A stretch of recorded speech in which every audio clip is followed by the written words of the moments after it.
Okay, I'm working on a 2004 Mustang GT here, and we're going to be replacing the AC compressor in this. It is completely seized up and smoking and sparking and completely shot. So we're going to go ahead. We've got a replacement. We've got it up on ramps here. We've got a replacement. Now you have to be cautious when adding. This is a used one we're going to be putting on here, and you have to be cautious when adding oil. You don't want to get carried away. If this was a new one, you know, you could go ahead and probably put about 8 ounces into the system, but because this is used, it's going to have a little bit of oil in here. So we're going to err a little bit on the side of caution and not put quite so much. We'll see how much, if we can get the oil to come out of the old one, we'll kind of get some kind of idea of what we need to put back in here, but we're going to be cautious when adding this back. Now, you know, ideally you could get yourself a new AC compressor. This is not my vehicle, so you know, it's not my choice on this, but you know, a lot of times I've used these used compressors and they work just fine. I've found some, and sometimes the OEMs are way better than the aftermarket. So, you know, it just depends on the condition of it. You know, you have no way of knowing the condition, but if you get it from a good salvage yard, etc., or if you get it off of eBay, you know, they have a money back guarantee, so something like that could help you out. So anyway, we're going to go ahead and just get started. I've got it, like I said, I got it up on ramps, so we've got plenty of room to get under here. So we're going to go ahead and pop the hood and work on getting the belt off here first. Okay, the first thing I've done is just remove this cold air intake out of the way. Yours has an air box. It'll be a little bit different. Just making it where I can get down here to this tensioner right here. We're going to get a 3/8 drive ratchet or something in there and push that back so we can slip this belt off. And just, you know, keep in mind how your belt routes, or take a picture, or a lot of times they have the diagrams on here as well, but you know, just keep in mind how everything routes so you can put it back together easily here. Go ahead and take your negative cable loose. So we just got this is an extended handle ratchet. Works really well. Give it a push in that direction that I just went, and you can just slip that off there very easily. Just slip it off of whichever one you want. Okay, so with that belt loose, we'll just go ahead and crawl under the car now and start working under there. It's good to have you some cardboard be crawling around under here. And before I forget, if you have not had your system evacuated, you'll want to take it and get it evacuated if it has any charge or freon in it. This has already been done on this car, so there's no freon or anything in the system whatsoever, so I just wanted to point that out. Okay, I just wanted to show you on this one. You can see how the lines come in here, and this is setting in the car. This is towards the front, and it's kind of setting on the engine kind of like this at somewhat of an angle, so you can see that you've got the bolts coming through here. You've got one here, here, and up here. So we just have these 3 bolts to contend with, so we're going to have to get in there and work on getting these out. But you can take a look at this and see exactly where your bolts are going and how your lines are routing into this thing. So we'll either way, you can take your lines loose first, or you can unbolt it. Either way, whatever is easiest for you to do. Okay, so we're going under the car here, and we're over here on the passenger side. So get yourself a 13mm, and it wouldn't hurt to have you either an extended handle ratchet or something that you can get some leverage on, because these may be really tight. So over here on the passenger side, and you'll just look back up here, got a little shield right here, but you can very easily look up here and get to these 3 bolts. There's one on the top, one right there. We're going to go ahead and get this connector. Just pull up on this tab or get you a screwdriver and pull that right straight off. So you just pull upwards on that part right there, and you can see the little notch. So just pull up and slide that off. So we're going to go ahead and get that out of the way. Now what I'm going to do is I'm going to take these 13s out, and once I get those out, then I'm going to work on the lines, because it's a little bit difficult to get to those up there. It doesn't hurt to pull this down here a little bit to where we can get to it. So that's the way I'm going to be doing it. So we'll go ahead and take these 3 13 millimeters. We'll get a hand on it once we get the last bolt, and we'll go ahead and kind of lower it down once we get these on loose. Once you get them broke loose, a lot of times they're real easy to get out of here. So we're going to go ahead and just get these 3 bolts out. Okay, 3 bolts are out. It's just kind of hanging there up against this. There's what those look like. So now I'm gonna attempt to try to wiggle this around a little bit here where I can get to those top ones a little more easily. If I can, I'll just reach up in there and get to them. So to make this top bolt easier to get to, I pulled this compressor forward a little bit. Now I did have to put a 2x4. I like to brace it from moving while I was breaking this loose, because this is really tight.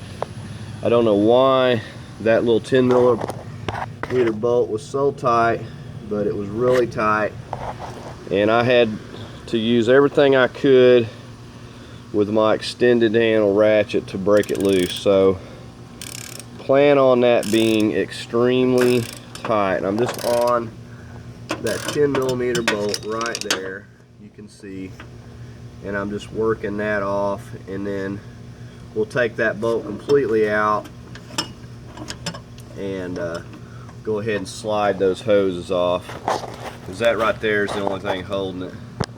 Okay, so now I'm just getting ready to take this magnet down in here, get that bolt, and that's all it is. Just this little 10 millimeter holds that on there. Now we can, these lines, will just kind of try to wiggle them straight out to get them out of there.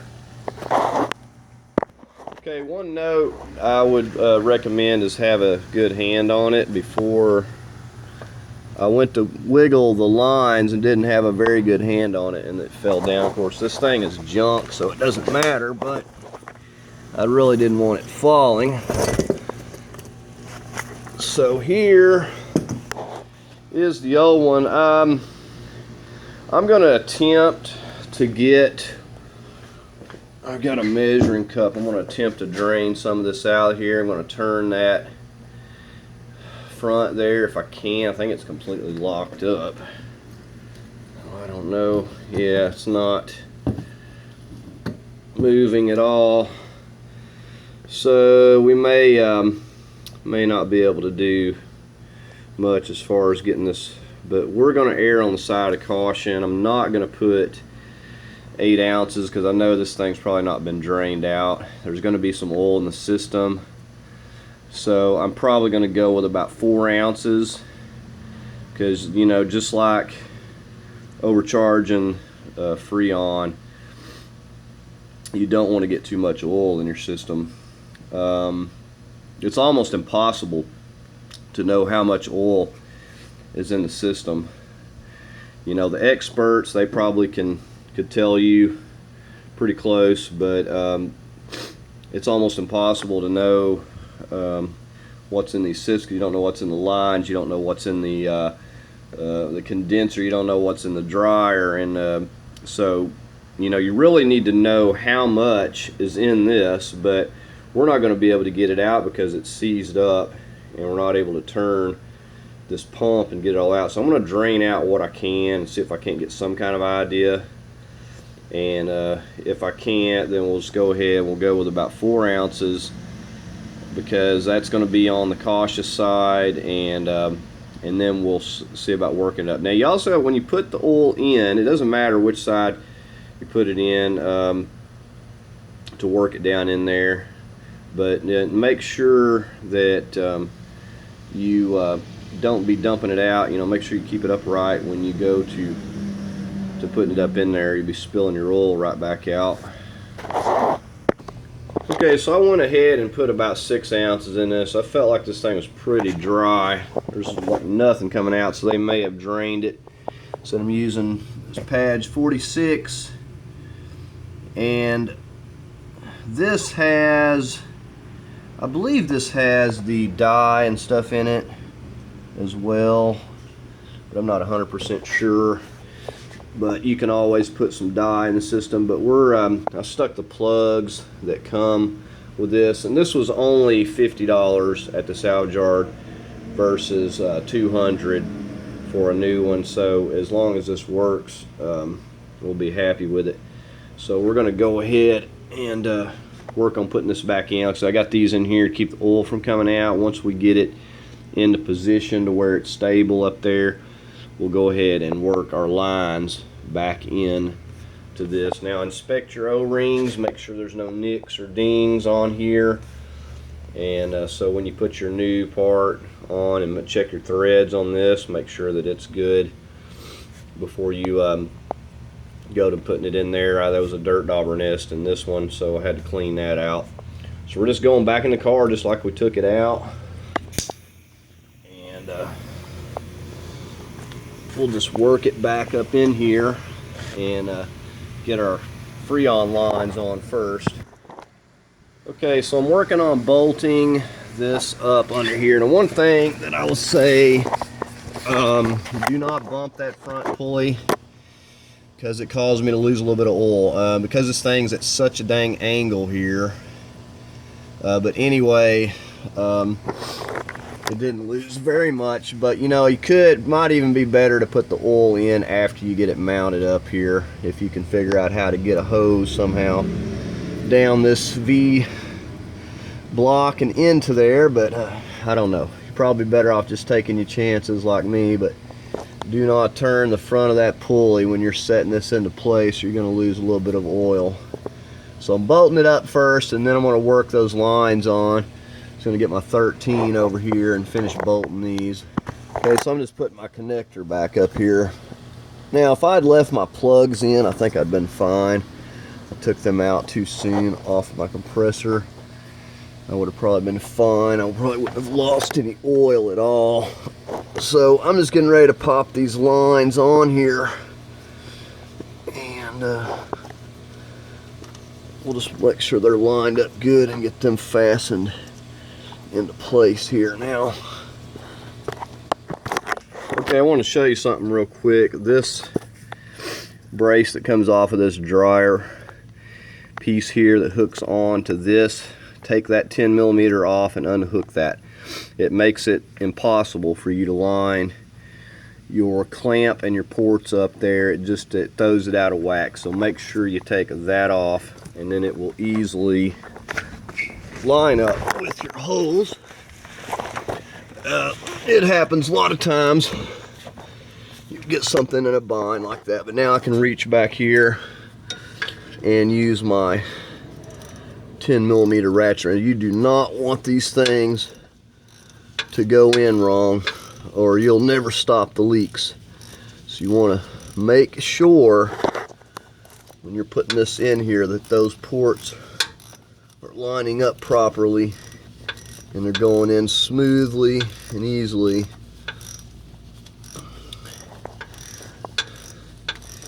And if you lose a little oil doing this, so what? It's like you probably got plenty in the system. A little bit ain't gonna hurt. And if you ain't never made a mistake, then you ain't never did anything. So we're gonna go ahead and finish tightening these down. and hopefully we'll get some vacuum on it here in a minute and see how it's going to do. Okay, so we've got these bolts in. They're not tightened down because they decided to put the exhaust manifold right over the top of the bolt that holds the AC lines onto the compressor. You cannot get a wrench in there because of the way that clamp's designed. You have to get a socket on there. So I'm using a small ratchet, 10mm. The bolts are backed off enough to where I can get up here and snug it down. It doesn't have to be just super duper tight. Just snug it down, and then we'll go ahead and tighten these because you just cannot get to it unless you get up there with a swivel or something. It's hard to get to. So anyways, we got these. We'll go ahead and tighten these down, and we'll go ahead and get our belt back on. Okay, don't forget to pop your wire back onto this clip right here so they're out of the way.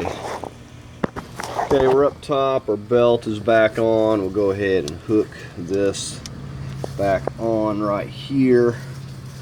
Just give it a little lift, pop it into place. Okay, now we're just getting ready to pull some vacuum. Here's our high side port, here's our low right up here. You want to get yourself a good set of gauges. You can go to AutoZone and use their loaner tool. You can get the gauges and the pump. I got this at Harbor Freight. It's a really excellent pump. I think I actually bought this set of gauges right here at AutoZone, if I remember correctly. But we're going to go ahead and get these over here and get them hooked up. Okay, so we got the yellow hose hooked to our pump. These have O-rings. You just hand tighten them. So our yellow hose right there. We're going to take our blue connector. Make sure these are counterclockwise for closed. You open it up once you get it on there. Just push here. Snap it on. Give it a good push till it clicks on good. And then we'll open them up once we get them on there. Make sure that it goes on properly.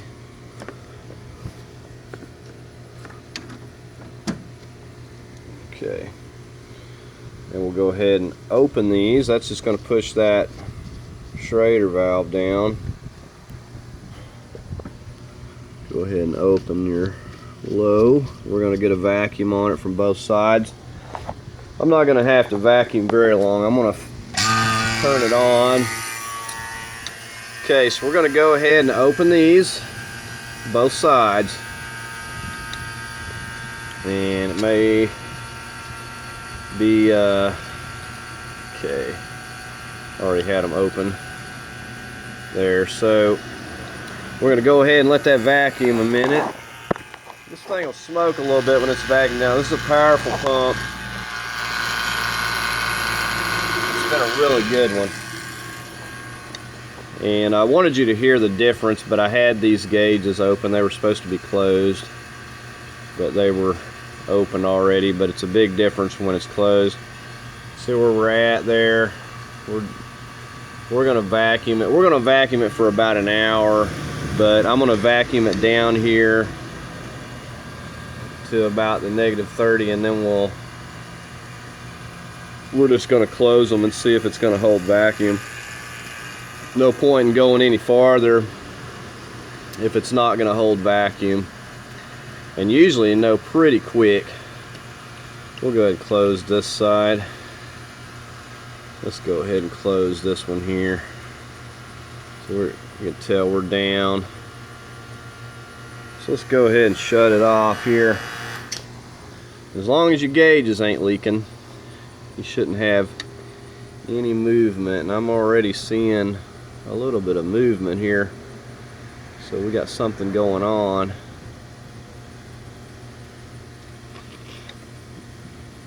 So we'll check our connections here.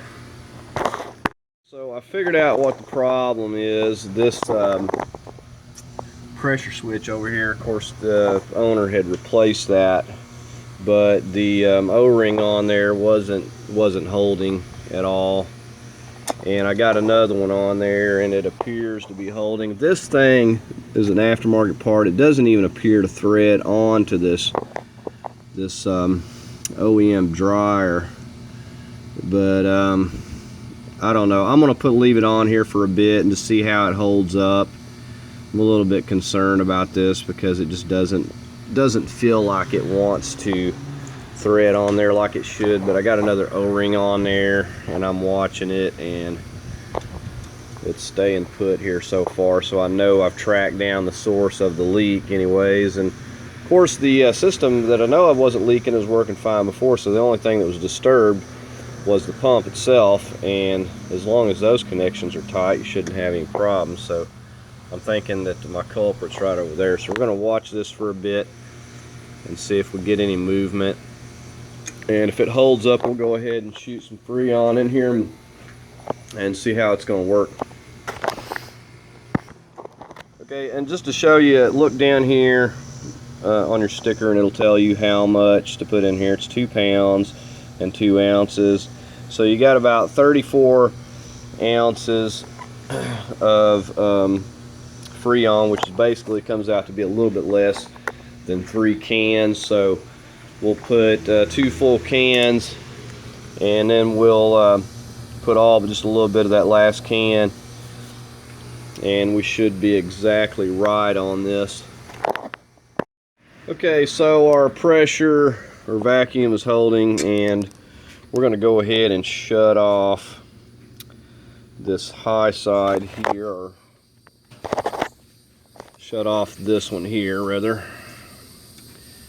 Okay, and the only one we're going to open up when we get this can on here is our low side. We'll go ahead, I'm going to detach it here, and we'll get this directly onto our can tap here. Nothing to it. So these got O-rings, so it'll thread right on there.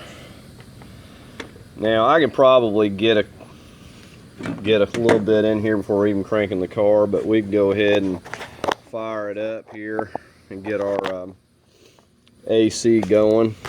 And we're also got to get our battery. We disconnected this when we was working on it earlier. Okay, so you open up your can. It's going to come through the line. Purge it here to get the air out, and then once we crank it up, we'll go ahead and turn it on here and get it flowing. Okay, so we're working it in here. You can watch it go through this little sight glass, and this compressor is not going to kick on. You're not going to see that face turning until we get enough in here. See, we don't have enough in the system yet, but it's supposed to do that.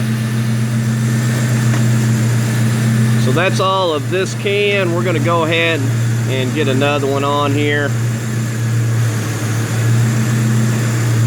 So we'll go ahead and close this here off and switch our cans out, purge it, do the same thing every time. Make sure your tap is all the way counterclockwise so that needle is pointed up. And then go ahead and thread it on here. We'll get it on our hose, and then we'll puncture it, and then we'll go ahead and open this up here.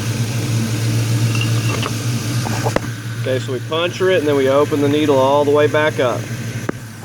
Now that we got Freon here, we're going to purge it right here a little bit and get the air out again. Okay, now we'll go ahead and open this up and get this Freon going in here. So just keep track. You want to get the proper amount into the system. You do not want to overcharge it. Once we have our little less than 3 cans, we stop.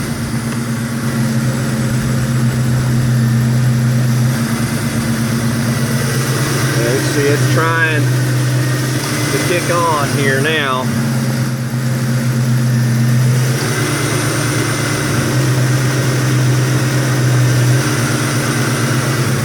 So we're getting some Freon in here now. Keep a watch on our gauges.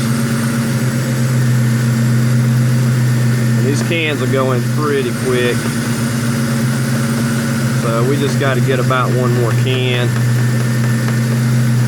Almost one more can and we'll have it.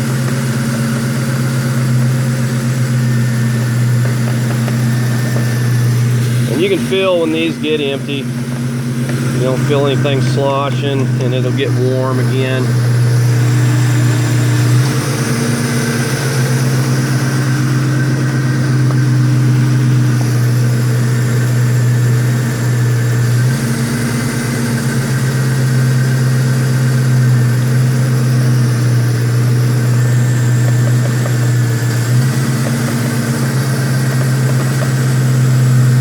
Looks like that's about all that can. We're going to go ahead and close our valve off here.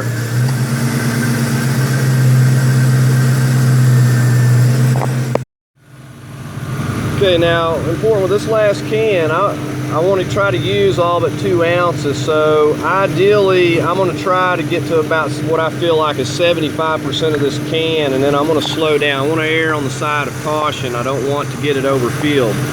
So we're going to go ahead and crack them. These cans will go in here really quick. So we don't want to quite use this whole can.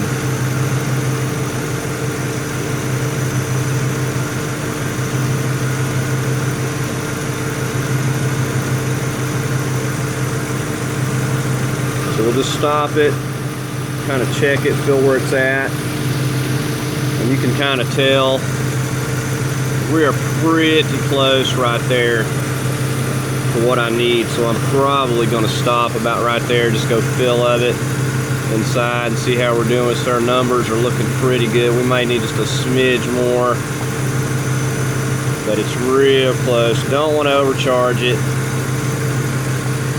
We're right at about 40, about 250 on the high side. This compressor is actually working really good. Okay, so we've got the proper amount into the system, so we're going to stop where we're at on that. Now we're going to take a look inside here. And you know, a lot of times you have to fix something to realize you have another problem, but with the best we're getting right now, we're probably at like 47, 48 degrees. I'd like to see it way on down here at 40. Now maybe I've seen some of these systems work themselves out where they, you know, once you start circulating it and driving it around, it got to working better. But I don't know, you know, that unless you replace everything on the system new, you can really have no idea what's going on. You know, new condenser, new evaporator, you know, you'd have to go through and replace everything. So this is what we got for now. At least it's working again. You know, if you can do this job, you're going to save yourself a couple grand probably, at least. Just putting you another compressor on, or at least you can stay cool even if you can't get it perfect. And I just wanted to show you that. We're going to go ahead and disconnect all the gauges at this point, and probably just take and test drive it around a little bit. But you know, at least it's working. We don't have any leaks or anything. It's just not where I want it to be. But we'll have to see, you know, test it out and see. We may have to, maybe some other issues or something need to be looked at, but at least we got the compressor fixed. So anyways, hope you found it helpful. If you did, you know, give it a like. As always, I invite you to subscribe, and I thank y'all for watching. Okay, one more thing before I go. I just took this thing for a test drive down the road, and it was in fact cooling below 40 degrees, so it was plenty cool going down the highway. So it's more of an idling issue with the motor and the heat and everything, and the fan keeping it cool enough, but it got plenty cool going down the highway. So I would say that it's working pretty good. Said I'm pretty happy with it. The compressor worked out really well. So anyways, if you're, you know, if you're idling yours when you get it all in there, and if it's not cooling where you like it to be, go ahead and take it for a test drive and see how it does, because it may surprise you. It may be the same case, you know, with it idling. It may not just cool where you want it. And once you get it going down the highway, it may get plenty cool. So anyways, thanks again.